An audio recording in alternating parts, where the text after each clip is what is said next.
Hello everyone and welcome in a new video. और आज की इस वीडियो में हम सभी लोग पढ़ने वाले हैं फंक्शन। ठीक है, इस वीडियो में मैं आपको बताने वाला हूं फंक्शन की पूरा मतलब किस तरीके से आप फंक्शन को लिख सकते हो। अगली वीडियो में जो मैं कमेंट में मैं डिस्क्रिप्शन बॉक्स में और कमेंट में लिंक पेस्ट कर दूंगा, जिसमें हम कंप्यूटर स्क्रीन पर जाकर देखेंगे कि फंक्शन को हम यूज़ कैसे करते हैं। इसमें मैं आपको स्ट्रक्चर्स बताने वाला हूँ कि किस तरीके से आप फंक्शन को लिख सकते हैं। और सबसे पहले हम स्टार्ट करते हैं फंक्शन। इसका मतलब क्या होता है? फंक्शन का मतलब सिंपली यही होता है कि अगर आपको कोई चीज़ क्या करनी है, बार बार रिपीट करनी है। कोई प्रोग्राम है आपका, उसको आपको बार बार चलाना है। अगर एक प्रोग्राम आपने लिख दिया, मान लो कि आपने सम का प्रोग्राम बनाया, a is equal to 10, b is equal to 20, c is equal to a plus B, and आपने प्रिंट करा दिया यहाँ पर c। अब देखो, सम का प्रोग्राम आपने ये बना दिया। अब आपको करना है डिफरेंट नंबर पे। ये तो मैंने 10 और 20 लिया है, अब मेरे को डिफरेंट नंबर पे करना है और कई बार करना है। मतलब ये तो 10 20, अब मेरे को 30 40 के लिए करना है, 50 60 के लिए करना है। तो मैं क्या करूँगा, ये सारी चीज़ों को एक बार लिखा, फिर इसको सेम चीज़ों को दूसरी बार लिखूंगा, फिर से सेम चीज़ों को तीसरी बार लिखूंगा। क्या होता है, यहाँ पर कुछ और मैंने यहाँ पर कुछ और प्रोग्राम लिखा, यहाँ पर मैंने कुछ और प्रोग्राम लिखा। इसके बाद मैं फिर ये लिखना चालू कर दिया, क्योंकि मेरे को करना क्या है, बेसिकली मेरे को सम करना है 2 नंबर का। बीच में मेरे को कुछ और प्रोग्राम भी लिखना पड़ा है, और लेकिन ये मेरे को कई बार करना पड़ा है। जैसे कि एक बार यहाँ करा, फिर 2 बार, 3 बार, 4 बार, 4-5 बार मेरे को ये करना पड़ रहा है। तो मेरे को क्या करना है, ये चीज़ों को बार बार करना पड़ रहा है। तो इसको ही सॉल्व करने के लिए कि हमें प्रोग्राम को बार बार नहीं लिखना पड़े, हमने जो प्रोग्राम बना दिया एक बार, इसको हमें बार बार नहीं लिखना पड़े, एक बार लिख दें और उसी को हम बार बार यूज़ करें। मैं क्या बोल रहा हूँ, हम उसको एक बार लिखेंगे और बार बार उसी चीज़ को यूज़ करेंगे। बार बार उसी चीज़ को क्या करेंगे, यूज़ करेंगे। उसको कहते हैं हम फंक्शन। उसको हम क्या कहते हैं, उसको कहते हैं यहाँ पर हम फंक्शन। देख, फंक्शन को लिखने का क्या तरीका होता है। अब आपको क्या करना पड़ेगा, पाइथन के अंदर DEF लिखना पड़ेगा। यानी पहले आपको फंक्शन की डेफिनेशन देनी पड़ेगी, यानी DEF आपको यहाँ पर लगाना पड़ेगा। उसके बाद आप कोई भी नाम यहाँ पर दे सकते हो। कोई भी नाम, जरूरी नहीं है आप एक पर्टिकुलर कुछ नाम ही है इसका, ऐसा नहीं है। अब मेरे को देखो सम निकालना है, तो मैं यहाँ पर इस तरीके से दे सकता हूँ, नंबर सम। तो मैं इस तरीके से यहाँ पर फंक्शन बना सकता हूँ। इसके बाद आपको क्या करना है, ब्रैकेट्स, इसके अंदर आपको पैरामीटर्स लिखने हैं, और इस तरीके पैरामीटर लिखना है तो लिखो, नहीं लिखना तो नहीं लिखो। इसके बाद ये याद रखना, सेमीकोलन आपको लगाना है। इससे आपका जो होता है हमारा यहाँ पर आपका पूरा फंक्शन स्टार्ट होता है। ठीक है, तो आपका यहाँ पर क्या है, फंक्शन को स्टार्टिंग आपकी यहाँ पर हो गई, यानी आपने फंक्शन को लिखना सीख लिया कि हम फंक्शन को किस तरीके से लिखते हैं। अब आपको क्या करना है, स्पेस देके यहाँ पर आपको अपना प्रोग्राम लिखना है। a इज इक्वल टू लिख दो इंट इनपुट, ये लिख दिया। आपने b is equal to int input लिख दिया। मतलब सिंपली आप यहाँ से नंबर मांग रहे हो, सम का प्रोग्राम बना रहा हूँ। ऊपर देखो मैंने नाम इस तरीके से लिखना जो नीचे आप काम कर रही हो ना, वो थोड़ा एक्सप्लेन हो सके। जैसे मैंने नंबर सम लिखा है, यानी कि मैं कोई भी नंबर ले रहा हूँ यूजर से और उसका सम कर रहा हूँ। मैं क्या कर रहा हूँ, नंबर ले रहा हूँ यूजर से और उसका सम कर रहा हूँ। ये मेरे को थोड़ा सा बहुत यहाँ पर समझ में आ रहा है फंक्शन के नाम से। ये क्या होता है हमारा, ये होता है हमारा फंक्शन का नेम। यहाँ पर क्या आता है, हमारा फंक्शन का नेम लिखा जाता है। ठीक है, ये लिखा। अब आपको यहाँ पर क्या कराना है, c is equal to a plus B, print. अब यहाँ पर आप लिख देना सम ऑफ टू नंबर। ठीक है, SOF, ये क्या लिखा मैंने, सम ऑफ 2 नंबर लिख दिया। ठीक है, शॉर्ट में सम ऑफ 2 नंबर इज C। तो आप इस तरीके से लिखोगे तो आपका प्रोग्राम कंप्लीट हो जाएगा। पर अभी भी आपका प्रोग्राम कंप्लीट नहीं है, क्योंकि आपने क्या किया, एक फंक्शन को बना दिया और फंक्शन को क्या कर दिया आपने, यहाँ पर पूरा उसके अंदर प्रोग्राम भी लिख दिया। पर आपने इस फंक्शन को अभी तक कॉल नहीं किया। अब कॉल से मेरा क्या मतलब है, प्रोग्राम जो होगा ना यहाँ से आपका कभी चालू नहीं होगा। प्रोग्राम जो होगा आपका यहाँ से कभी चालू नहीं। आपने पहले फंक्शन बना दिया, इसके बाद आप यहाँ पर नॉर्मल प्रोग्राम लिखने लगे विदाउट फंक्शन वाले, तो आपका जो प्रोग्राम होगा ना विदाउट फंक्शन वाले प्रोग्राम से चालू होगा। ठीक है, ऊपर आपने भले 2-3 फंक्शन बना रखे हो, प्रोग्राम स्टार्टिंग करिए आपने, यहाँ पर एक फंक्शन क्रिएट कर दिया। ठीक है, यहाँ पर आपने फंक्शन क्रिएट किया, फिर एक और फंक्शन क्रिएट कर दिया, फिर एक और फंक्शन क्रिएट कर दिया, और यहाँ पर आप नॉर्मल जनरल प्रोग्राम लिखना चालू कर दिया बिना फंक्शन वाले प्रोग्राम। मतलब आपने फंक्शन नहीं लगाया, फंक्शन के बिना फंक्शन वाले प्रोग्राम आप सिंपली कर रहे हो यहाँ पर। तो आपका जो कंपाइलर रन होगा ना, वो कभी फंक्शन पे नहीं जाएगा, वो कभी फंक्शन से नहीं स्टार्ट होने वाला है। आपका जो प्रोग्राम है वो कभी भी फंक्शन से स्टार्ट नहीं होने वाला, आपका प्रोग्राम यहाँ से स्टार्ट होगा। ठीक है, तो हमको फंक्शन से भैया करना है, हमें को फंक्शन का यूज करना है। बेसिकली हमको यूज किसका करना है, फंक्शन का यूज करना है हमें। तो आपको क्या करना पड़ता है, उसको कॉल करना पड़ता है। आपको क्या करना पड़ता है, उसको कॉल करना पड़ता है। यानी यहाँ से आपने पढ़ा, पहली लाइन पढ़ी, उसने दूसरी लाइन पढ़ी, तीसरी लाइन पढ़ी कंपाइलर ने। अब क्या करेगा, यहाँ पर आपने अगर कॉल कर दिया फंक्शन को, यहाँ पर आपने मान लो कॉल कर दिया फंक्शन को, तो जब जाके ये यहाँ पर जाएगा। अब कॉल किस तरीके से होता है वो देखो, आपने फंक्शन बना दिया। अब मेरे को नंबर सम नाम का मेरे को फंक्शन कॉल करना है। नंबर सम याद रखना, इसका नेम क्यों दिया गया, क्योंकि एक प्रोग्राम में कई सारे फंक्शन हो सकते हैं। ठीक है, जरूरी थोड़ी है एक फंक्शन हो, फंक्शन तो हमारे कई सारे हो सकते हैं एक प्रोग्राम के अंदर। ठीक है, और फंक्शन के अंदर भी फंक्शन हो सकते हैं, ये भी हो सकता है। ठीक है, इन सबको हम आगे डिस्कस करेंगे। तो सबसे पहले अगर मेरे को इसको कॉल करना है तो कॉल किस तरीके से करूंगा मैं, आपको सिंपली नीचे जो फंक्शन है ना उसका नाम लिखना है। जैसे कि मेरे फंक्शन का क्या नाम है, नंबर सम है ना, तो नंबर सम लिखूंगा और ब्रैकेट इस तरीके से लगाऊंगा, सेमीकोलन मत लगाना। अब मैं इस तरीके से लिखूंगा और याद रखना ये पैरेलल लिखना, मतलब इसके बराबर पे लिखना। इसके अंदर लिख दोगे तो मतलब पैरेलल लिखना, इससे आपको कंफ्यूजन भी क्रिएट नहीं होगा। ठीक है, इस तरीके से आप लिखोगे नंबर सम, तो ये क्या करेगी लाइन, अब आपका सबसे पहले प्रोग्राम रन होगा तो प्रोग्राम इस पे नहीं जाते हुए वो इस वाली लाइन पे आएगा। अब यहाँ पर आपने फंक्शन को पहले ही कॉल कर दिया, फंक्शन को आपने यहाँ पर क्या कर दिया, कॉल कर दिया। तो अब जो आपका कंपाइलर है वो अब जाके ऊपर जाएगा। अब कहाँ जाएगा, ऊपर जाएगा, ये सम हमारा कैलकुलेट करेगा और यहाँ पर हमको पास कर देगा। ठीक है, तो ये होता है। अब हम बात करते हैं फंक्शन के अंदर ना पैरामीटर और रिटर्न टाइप वैल्यूज की थोड़ी बहुत यहाँ पर हम बात करते हैं। ये समझ में आ गया होगा आई होप कि फंक्शन डेफ लगाना है, फंक्शन का नाम लिखना है, जो काम आपको करना है वो उसके अंदर लिखना है। उसके बाद अगर आपको फंक्शन को कॉल करना पड़ेगा, बिना कॉलिंग के फंक्शन आपका स्टार्ट नहीं होगा, तो आप कॉल किस तरीके से करोगे, फंक्शन का नाम लिखोगे और डबल ब्रैकेट यहाँ पर लगा दोगे, तो इससे आपका फंक्शन जो है यहाँ पर कॉल हो जाएगा। ठीक है, इनके कई सारे प्रोग्राम हम करेंगे, डिस्क्रिप्शन में मैं लिंक दे दूंगा वीडियो की, उसमें हम क्या करेंगे, कई सारे प्रोग्राम करने वाले हैं अपने कंप्यूटर स्क्रीन पे। तो अब यहाँ पर हम बात करते हैं कुछ पैरामीटर्स एंड वैल्यूज़ की। ठीक है, पैरामीटर और वैल्यूज़ की। तो सबसे पहले पैरामीटर क्या होता है, पैरामीटर सिंपली जो आपका इस ब्रैकेट्स के अंदर आएगा, जो आपका इस ब्रैकेट्स के अंदर लिखा जाएगा ना, उसको हम कहते हैं पैरामीटर। और रिटर्न वैल्यू मतलब यहाँ पर मैंने जैसे कि प्रिंट कराया ना, यहाँ पर प्रिंट की जगह मैं रिटर्न भी करा सकता था, रिटर्न लेके भी तो मैं वैल्यू निकाल सकता था, तो उसको हम कहते हैं रिटर्न। ठीक है, तो सबसे पहले ना फंक्शन के अंदर हम तीन चार तरह के होते हैं। जैसे कि सबसे पहले आपका होता है no parameter and no return value, यानी जिसमें पैरामीटर भी नहीं है और रिटर्न वैल्यू भी नहीं है। यानी कि जो मैंने ये फंक्शन बनाया था इसमें क्या है, पैरामीटर है, ब्रैकेट के अंदर कुछ लिखा है, नहीं लिखा, यानी कि ये क्या है, नो पैरामीटर, इसके अंदर कोई भी पैरामीटर पास नहीं है। इसके बाद मैंने यहाँ रिटर्न यूज़ किया है, नहीं किया, मैंने प्रिंट यूज़ किया। तो इसका मतलब ये क्या हमारा, ये जो इसके अंदर लिखा है ये विदाउट रिटर्न टाइप है, ये क्या हमारा विदाउट रिटर्न टाइप है। ठीक है, अब ये समझ में आ गया, इसका एग्जांपल वही ऊपर वाला जो मैंने आपको बताया। अब सेकंड नंबर पे आते हैं यहाँ पर, जिसमें आपका पैरामीटर तो नहीं है, no parameter but return value, return value तो है और पैरामीटर नहीं है, यानी कि इसके अंदर पैरामीटर मैं कुछ नहीं लिखने वाला हूँ पर रिटर्न वैल्यू लिखने वाला हूँ। देखो मैं इसको किस तरीके से बोल रहा हूँ आपसे कि यहाँ पर सबसे पहले मैं फंक्शन को करता हूँ कॉल। अब यहाँ पर मैं fun नाम से ही एक फंक्शन बना देता हूँ। ठीक है, अब इतना बड़ा बड़ा नेम सम लिख रहा हूँ मैं। ठीक है, तो fun नाम से मैंने यहाँ पर एक फंक्शन को यहाँ पर क्रिएट कर दिया। इसके बाद मैं वही लूँगा, इंट ले लिया, इनपुट ले लिया, एक नंबर ये ले लिया, b is equal to int input ये ले लिया। अब मैं क्या कर रहा हूँ, रिटर्न यूज़ करूँगा, रिटर्न। अब मेरे को रिटर्न क्या कराना है, इसका सम रिटर्न कराना है ना, क्योंकि मैं सम का ही प्रोग्राम से बता रहा था ना आपको, इसका सम रिटर्न कराना, तो सिंपली ए प्लस भी लिख दूंगा। अगर मैं प्रिंट के अंदर भी ए प्लस भी लिख देता तो ऑफकोर्स सी बात है वो भी रन कर जाता। ठीक है, ये तो मैंने प्रोग्राम देख रखे हैं कि प्रिंट के अंदर भी हम रन करा सकते हैं।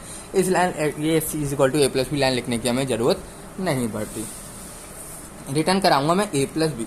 अब दोनों में डिफरेंस होता है। ठीक है, प्रिंट हम कराते हैं ना तो सीधा वैल्यू जो हमारी प्रिंट होती है, पर रिटर्न से हमारी वैल्यू प्रिंट नहीं होती, हमें रिटर्न से लेनी पड़ती है वैल्यू। तो वो किस तरीके से हम करते हैं, आप जब भी फंक्शन को कॉल करेंगे ना तो वो क्या करेगा, वैल्यू को रिटर्न करेगा। आपने fun नाम का फंक्शन यहाँ पर कॉल कर दिया। ठीक है, यहाँ पर मैं लिख देता हूँ, fun नाम का फंक्शन आपने कॉल कर दिया, ऊपर जाएगा, फंक्शन रन होगा और रिटर्न कर देगा ए प्लस बी। अब रिटर्न कर रहा है तो आपको कहीं ना कहीं लेना पड़ेगा ना, वो तो सीधा करा दे रहा था प्रिंट, वो तो ना कहीं स्टोर करा कुछ कर रहा, प्रिंट हमारा ये क्या कर रहा था, सीधा प्रिंट करा रहा था, इसलिए हमें उसमें कुछ जरूरत नहीं थी। पर रिटर्न कर रहा है हमारा, तो रिटर्न कर रहा था, हमें कहीं ना कहीं स्टोर करना पड़ता है। रिटर्न कर रहा कोई चीज़, अगर आपको कोई दे रहा तो आप उसको कहीं ना कहीं स्टोर करोगे ना, रखोगे ना। तो इसी तरीके से रिटर्न जब भी आप कराएंगे तो उसको आपको कहीं ना कहीं आपको स्टोर करना पड़ेगा। तो इसको आप किस तरीके से यहाँ पर कॉल करोगे, या फिर स्टोर कर लो, नहीं तो सीधा प्रिंट के अंदर आप फंक्शन लिख दोगे तो सीधा प्रिंट भी हो जाएगा, सीधा प्रिंट भी हो जाएगा। इसको प्रिंट करने के ना कई तरीके हैं, जैसे कि मैं अगर प्रिंट के अंदर fun नाम का फंक्शन ही कॉल कर दो, प्रिंट के अंदर ही मैंने कॉल कर दिया, तो ऑफकोर्स ही बात है जो रिटर्न होगा ना वो प्रिंट के अंदर ही प्रिंट हो जाएगा। ठीक है। दूसरा क्या तरीका है हमारा, जो मैं बता रहा था, आपको रिटर्न दे रहा है तो आपको कहीं ना कहीं स्टोर करना पड़ेगा। तो वो क्या है हमारा तरीका, सिंपली इसके याद रखना, नीचे लिखना, यहाँ पे लिखता हूँ मैं z इज इक्वल टू फंग, या मैंने z इक्वल टू fun लिख दिया, तो z के अंदर a प्लस बी की वैल्यू यहाँ पर स्टोर हो जाएगी। z के अंदर a प्लस बी की वैल्यू यहाँ पर स्टोर होगी, z के अंदर, याद रखना z के अंदर a प्लस बी की वैल्यू आपकी स्टोर होगी। तो यही कहलाता है हमारा रिटर्न। मतलब हमने क्या किया है, जो भी इसने वैल्यू रिटर्न करी ना, a प्लस बी की जो भी रिटर्न करी वो हमने z में स्टोर करा ली, जो भी इसने a प्लस बी की वैल्यू रिटर्न करी होगी ना वो हमने z में यहाँ पर स्टोर करा ली। अब मैं क्या करूँगा, सिंपली अब इसके नीचे लिखना, ठीक है, यहाँ पर थोड़ी जगह नहीं है, यही आपको बताता हूँ। इसके नीचे आप क्या करा दो, प्रिंट करा दो z को। अब जैसे ही आपने प्रिंट z करा दिया, z के अंदर क्या वैल्यू हमारी a प्लस बी, क्योंकि हमने फंक्शन को कॉल किया, a प्लस बी आया, रिटर्न किया उसने, कहाँ पर ले लिया हमने, z के अंदर ले लिया वैल्यू। अब z को हमने क्या करा दिया, यहाँ पर प्रिंट करा दिया, तो हमारी a प्लस बी की वैल्यू इस तरीके से भी आपकी प्रिंट हो जाएगी। ये कब है, जब हमने पैरामीटर तो पास नहीं किया पर रिटर्न यूज कर लिया, रिटर्न टाइप किया है। पैरामीटर नहीं है हमारे पास पर रिटर्न टाइप है हमारा, रिटर्न टाइप वैल्यू हमने यहाँ पर यूज करेंगे। ठीक है। अब बढ़ते हैं हम नेक्स्ट, जिसमें आपका क्या है, पैरामीटर भी होगा और रिटर्न वैल्यू भी होंगी, यानी दोनों चीज हमारी होंगी। क्या होगा, पैरामीटर एंड रिटर्न वैल्यू, यानी दोनों चीज आपकी मौजूद होंगी इसके अंदर। तो इसको किस तरीके से करेंगे, सेम fun नाम से मैं फंक्शन आता हूँ, इसके अंदर में पैरामीटर आप कुछ भी पास कर सकते हैं। ठीक है, आप पैरामीटर के अंदर कुछ भी पास कर सकते हैं, a b c, या फिर कोई नंबर पास करना है नंबर पास कर लो, इसको पूरा डिटेल में पढ़ेंगे हम। ठीक है, अभी के लिए आप ये समझ सकते हो कि पैरामीटर के अंदर हम कुछ भी पास कर सकते हैं, पैरामीटर के अंदर हम कुछ भी पास यहाँ पर कर सकते हैं। जैसे मैं a यहाँ पर पास करता हूँ, इफ, अब मैं यहाँ पर दूसरा प्रोग्राम बनाता हूँ इवन या ऑड का। ठीक है, अब मैं यहाँ पर लिख रहा हूँ if a mod by 2 is equal to 0, यानी अगर a मॉड बाय 2 हमारा 0 है तो हमें क्या करना है, तो हमें रिटर्न कराना है, क्योंकि हमें रिटर्न भी होना चाहिए और पैरामीटर भी होना चाहिए। पैरामीटर हमने a दे दिया, अब रिटर्न करा रहा है, यहाँ पर हम रिटर्न क्या कराना है, अगर ये है ट्रू तो भाई इवन रिटर्न कर दे, इवन, और अगर ये नहीं होगा ट्रू तो एल्स लिखने की भी जरूरत नहीं है, आप यहाँ पर सीधा रिटर्न करा दो ऑड, इवन ऑड का बना लेना। तो देखो अब इससे क्या होगा, आपका इवन और ऑड यहाँ पर प्रिंट हो जाएंगे। अब इसको आपको कॉल करना है, तो आप सिंपल यहाँ पर क्या कर सकते हो, इसको करने के क्या क्या तरीके हैं। देखो अब मैं पूरा लंबा नहीं लिखूंगा, तो क्या करता हूँ, यहाँ पर प्रिंट करा देता हूँ। रिटर्न टाइप आपको वैल्यू वैसे भी समझ चुके हो, जेड आप किसी में स्टोर करा के भी कर सकते हो, पर यहाँ पर ए लिखा है और a मॉड बाय 2 मैंने यहाँ पर a तो पास किया नहीं भाई, a की वैल्यू क्या है।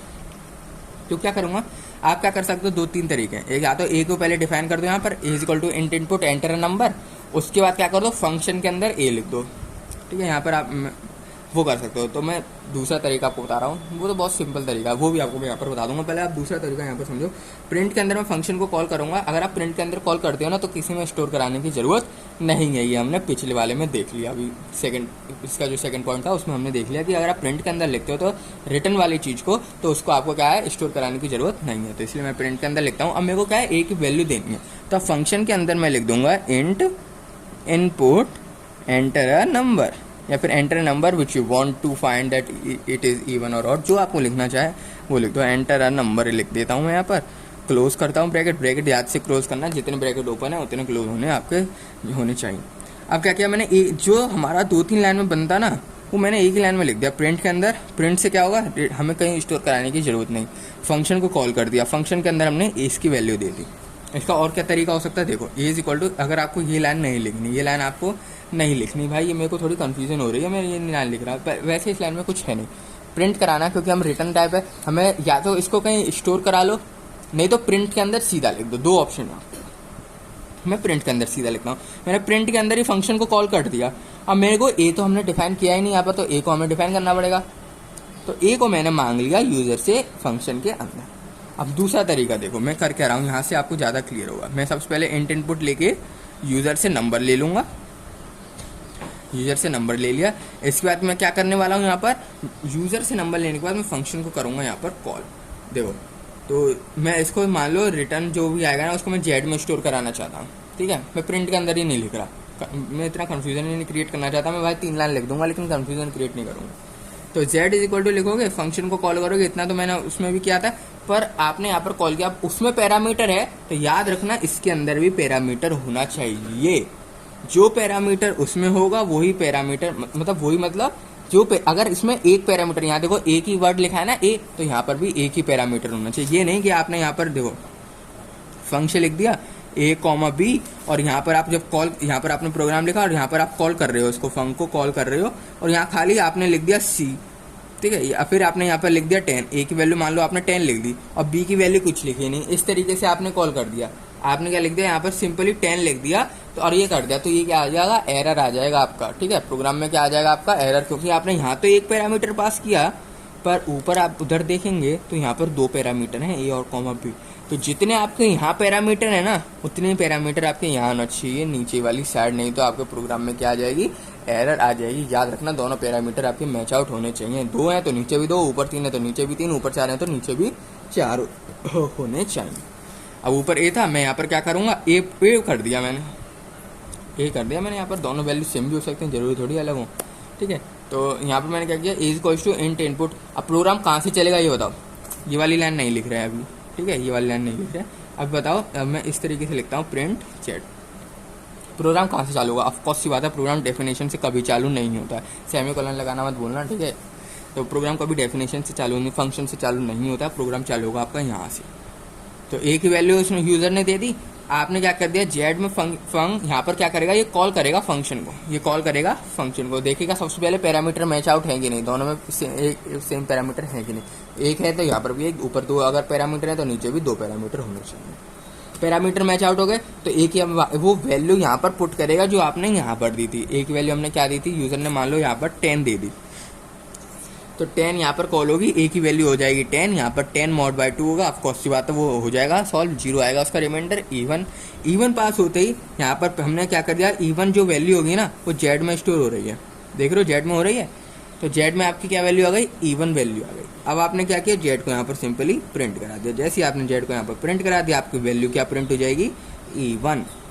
तो इस तरीके से आप क्या कर सकते हो, पैरामीटर एंड रिटर्न वैल्यू दोनों का यूज कर सकते हो। याद रखना रिटर्न कर रहे हो तो 2 ही तरीका, प्रिंट के अंदर लिख दो, यही तो सेम चीज तो मैंने यहाँ लिखी थी, इस चीज को मैंने फंक्शन के अंदर तो लिखना ही है मेरे को, तो मैंने सीधा फंक्शन के अंदर ही मांग लिया, सीधा फंक्शन के अंदर ही मांग लिया था। और फंक्शन को कॉल कर रहे हैं और उसको प्रिंट कराना है तो मैंने प्रिंट के अंदर ही सब चीज लिख दी थी। तो ये भी एक तरीका हो सकता है, कई तरीके होते हैं प्रोग्राम को करने के, तो ये बस थोड़ा छोटा पड़ जाता है, ठीक है। नहीं तो ये भी सही है, ये भी सही है, ठीक है, दोनों प्रोग्राम में कोई गलती यहाँ पर नहीं है। तो इस वीडियो में इतना ही, मिलते हैं आपसे वीडियो को नेक्स्ट वीडियो में। और उससे पहले यार, जाने से पहले चैनल को सब्सक्राइब करना मत भूलना, और अगर आपने अभी तक पाइथन की प्लेलिस्ट एक्सेस नहीं कर लेना तो वो एक्सेस कर लेना, और डिस्क्रिप्शन में लिंक मिल जाएगी आपको, जिसमें मैं इसको जो है अपने कंप्यूटर स्क्रीन पे आपको बता रहा हूँ सारे क्वेश्चन को। तो मिलते हैं आपसे लोगों से नेक्स्ट वीडियो में।